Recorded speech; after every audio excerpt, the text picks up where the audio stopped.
Chandana creations ಹೊಲತಾಳು ಅರ್ಪಿಸುವ Siddhagiri YouTube ಚಾನಲ್ಗೆ ಸುಸ್ವಾಗತ. ಆತ್ಮೀಯರೇ, ಶ್ರಾವಣ ಮಾಸದಲ್ಲಿ ವಿಶೇಷವಾಗಿ ಪಂಡಿತ್ ಗಂಗಣ್ಣನವರ ಮನೆಗೆ ಭೇಟಿ ನೀಡುತ್ತಿದ್ದೇವೆ. ಎಲ್ಲರಿಗೂ ಶರಣಾರ್ಥಿಗಳು. ಸ್ನೇಹಿತರೆ, ಶ್ರಾವಣ ಮಾಸ ಹಿಂದೂಗಳಿಗೆ, ಅದರಲ್ಲಿಯೂ ಹರಿಭಕ್ತರಿಗೆ ವಿಶೇಷವಾದ ಮಾಸವಾಗಿದೆ. ಈ ಮಾಸದಲ್ಲಿ ವರಮಹಾಲಕ್ಷ್ಮಿ ವ್ರತ ಹಾಗೂ ಶ್ರೀ ಶನಿ ಮಹಾತ್ಮನ ಕಥೆಗಳನ್ನು ಹೇಳುವುದರ ಮೂಲಕ ಸಾಲು ಸಾಲು ಹಬ್ಬಗಳನ್ನು ಆಚರಿಸುವಂತಹ ದಿನ ಈ ಒಂದು ಶ್ರಾವಣ ಮಾಸವಾಗಿದೆ.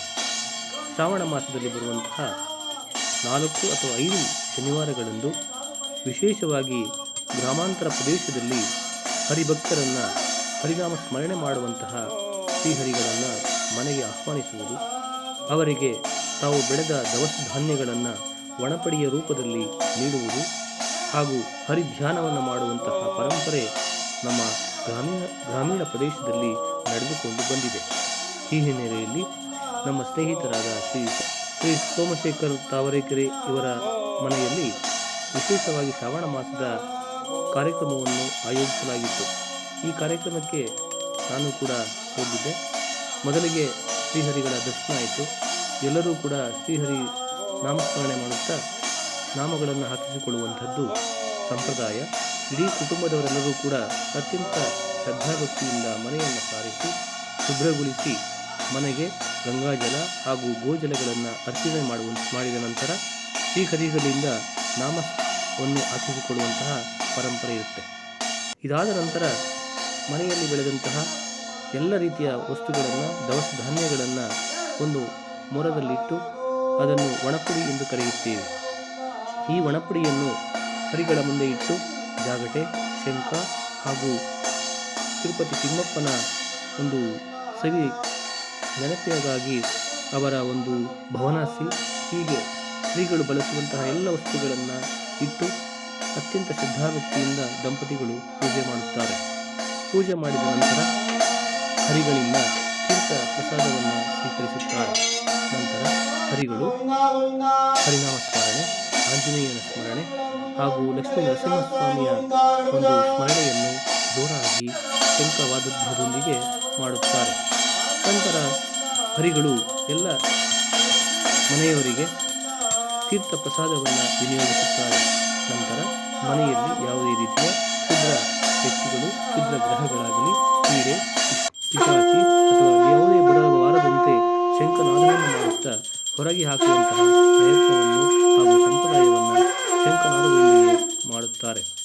ಶಂಖನಾದವಾದ ನಂತರ ಎಲ್ಲರಿಗೂ ಕೂಡ ಪ್ರಸಾದ ವಿನಿಯೋಗ ಮಾಡಿ ಇಡೀ ಮನೆಗೆ ಹರಿಗಳು ಪ್ರಸಾದವನ್ನು, ತೀರ್ಥವನ್ನು ಹಾಕುತ್ತಾರೆ. ಅದಾದ ನಂತರ ಮನೆಯವರೆಲ್ಲರೂ ಕೂಡ ಆ ಹರಿಗಳಿಗೆ ಒಣಪಡಿಯನ್ನು ನೀಡುವುದು ಮಾಡುತ್ತಾರೆ.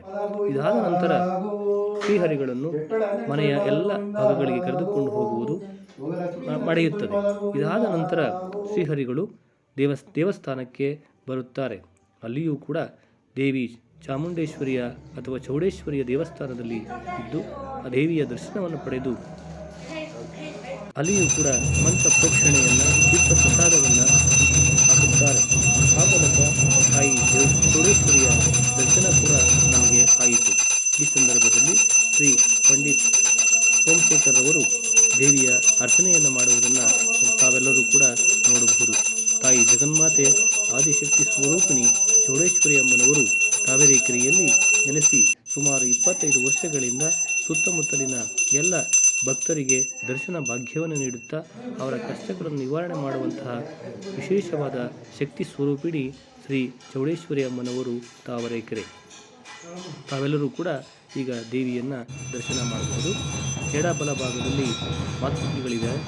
ಹಾಗೆಯೇ ಗರ್ಭಗುಡಿಯಲ್ಲಿ ವಿಶೇಷವಾದಂತಹ ಅಲಂಕಾರ ಮಾಡಿರುವಂತಹ ಚೌಡೇಶ್ವರಿ ಅಮ್ಮನವರನ್ನು ತಾವೆಲ್ಲರೂ ಕೂಡ ನೋಡಬಹುದು.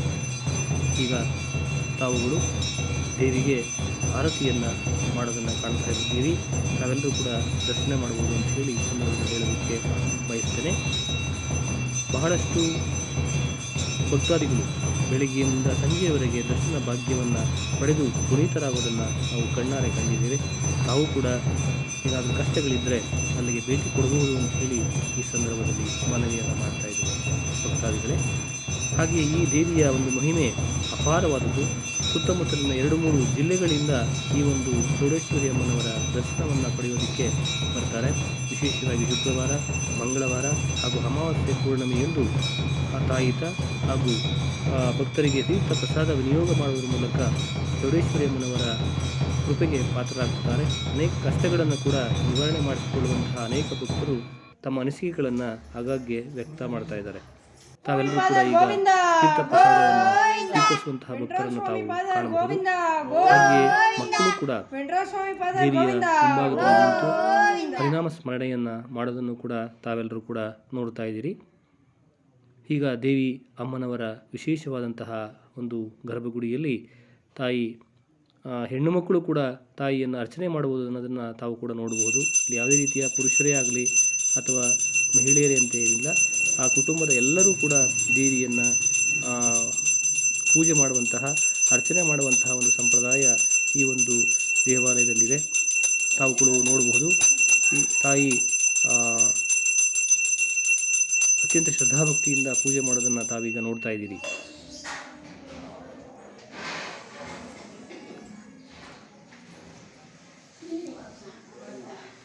ಸ್ನೇಹಿತರೆ, ಈಗ ತಾವುಗಳು ಗಮನಿಸ್ತಾ ಇದ್ದೀರಿ, ಅಲ್ಲಿಯೂ ಕೂಡ ದೇವಸ್ಥಾನದ ಮುಂಭಾಗದಲ್ಲಿ ತಿರುಪತಿ ತಿಮ್ಮಪ್ಪನ ಒಂದು ವಿಗ್ರಹವನ್ನು ಕಾಣಬಹುದು.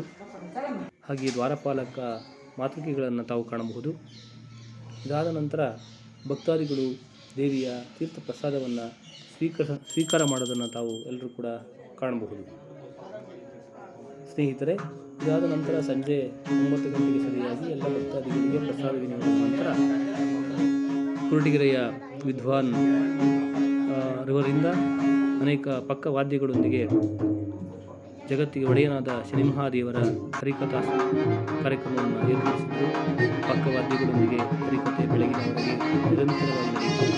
ಈ ಸಂದರ್ಭದಲ್ಲಿ ಎಲ್ಲರೂ ಕೂಡ ಶ್ರೀ ಶನಿಮಹಾದೇವರ ಕೃಪೆಗೆ ಪಾತ್ರರಾಗುವ ಮೂಲಕ ಇಡೀ ರಾತ್ರಿಯನ್ನು ದೇವರ ಸ್ಮರಣೆ ಮಾಡುವ ಮೂಲಕ ಕಳೆದಿದೆ. ಅನಂತರ ಬೆಳಿಗ್ಗೆ ಪಕ್ಕವಾದ್ಯದವರೆಗೆ ಹಾಗೆ ಬಂದಿರುವಂತಹ ಎಲ್ಲರಿಗೂ ಕೂಡ ಭಗವಂತ ಒಳ್ಳೆಯದು ಮಾಡಲಿ ಅಂತ ಹೇಳಿ ತೀರ್ಥ ಪ್ರಸಾದ ವಿನಿಯೋಗ ಆಯಿತು. ನಂತರ ಕುಟುಂಬದ ವತಿಯಿಂದ ವಾದ್ಯಗೋಷ್ಠಿಯವರಿಗೆ ಎಲ್ಲರಿಗೂ ಕೂಡ ಆತ್ಮೀಯವಂತಹ ಗೌರವವನ್ನು ಅರ್ಪಣೆ ಮಾಡಲಾಯಿತು. ಈ ಸಂದರ್ಭದಲ್ಲಿ ನಾನು ಕೂಡ ದೇವಿಯ ದರ್ಶನಕ್ಕೆ ಹೋಗಿ ಮತ್ತು ಶನಿಮಹಾದೇವರ ದರ್ಶನಕ್ಕೆ ಹೋಗಿ ಬಂದಿದ್ದೇನೆ. ಇಂತಹ ಒಂದು ಭಾಗ್ಯದ ವಿಚಾರ. ಹಾಗೆ ಹರಿಕಥಾ ಮಾಡಿದಂತಹ ಮತ್ತು ಭಾಗವಹಿಸಿರ್ತಕ್ಕಂತಹ ಎಲ್ಲ ಕುಟುಂಬದವರಿಗೆ ಮತ್ತು ಈ ಒಂದು ಕಾರ್ಯದಲ್ಲಿ ಭಾಗವಹಿಸಿದ ಎಲ್ಲರಿಗೂ ಕೂಡ ಈ ಒಂದು ಚಾನಲ್ ಪರವಾಗಿ ಧನ್ಯವಾದಗಳನ್ನು ಅರ್ಪಿಸ್ತಾ, ಶ್ರಾವಣ ಮಾಸ ಎಲ್ಲರಿಗೂ ಸುಖ, ಶಾಂತಿ, ಸಮೃದ್ಧಿ ನೀಡಲಿ ಅಂತ ಹೇಳಿ ಭಗವಂತನಿಗೆ ಪ್ರಾರ್ಥಿಸ್ತಾ ಈ ಒಂದು ವಿಡಿಯೋ ಇಷ್ಟವಾದಲ್ಲಿ ತಾವೆಲ್ಲರೂ ಕೂಡ ಸಕ್ರಿಯವಾಗಿ ಪ್ರೋತ್ಸಾಹ ಮಾಡಬೇಕಂತ ಹೇಳಿ ಈ ಮೂಲಕ